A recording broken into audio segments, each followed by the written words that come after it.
to keep in mind that it's the heart that God looks at and the Yeah. intent, right? Why am I giving? Is it to get something in return, or is it to honor God?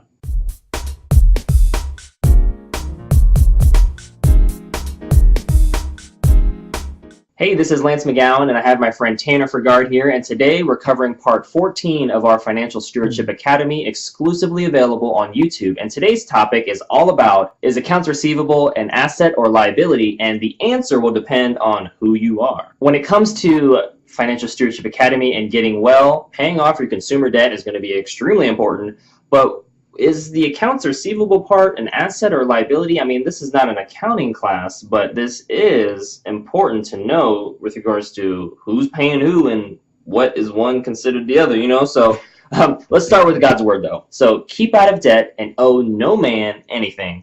Proverbs 22:7, that is going to be very key. Obviously, if you have credit card, car loan, student loan, house debt, that's going to be difficult and different depending on how much, you know, those categories are. But the principle still lies there. And it's important to eventually be able to pay off all your debt and still accomplish your other financial goals. Absolutely. So one of the things I always focus or try to educate people on is the difference between what is an asset and what is a liability. And if we look up the definitions of asset to liability, liability is something that would cost you something or you would be indebted to if you needed it, right? An asset would be something that's consistently paying you. And so a lot of times people think of housing when they're thinking of assets to liability. And when I ask most people, what is, you know, where does it fall? Is it under asset or liability? Most people say it's an asset, but yet very few people are actually utilizing it as an asset, because how you do that is it is an asset, but it's also your liability unless you're making income from it, whether that's renting a room out or renting out the whole house itself or property, whatever it might be.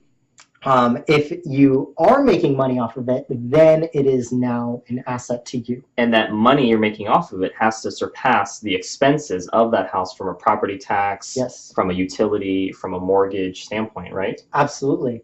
Absolutely. So pay off all your consumer debts, whether that's a car loan, a student loans, future appliances. I mean, I know student loan is a huge or kind of ordeal happening right now in the country, just on an educational basis. Yeah, there's a lot of things we may have consumer debt on, as he mentioned, and so this is very important to keep in mind.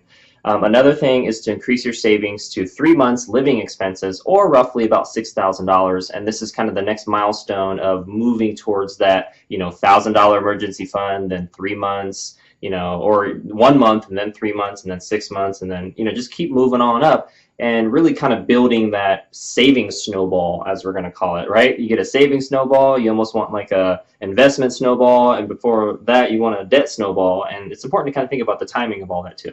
Absolutely. So make sure that you're increasing your giving to the Lord's work with your first fruits. So when you're making more money, you're still giving 10%. That's why in the Bible it talks about giving 10% of your first fruits, not a specific dollar amount. Yeah, and 10% of first fruits would be the revenue, not of the profits. So if you made, for an easy example, $100,000, 10% of that revenue would be $10,000.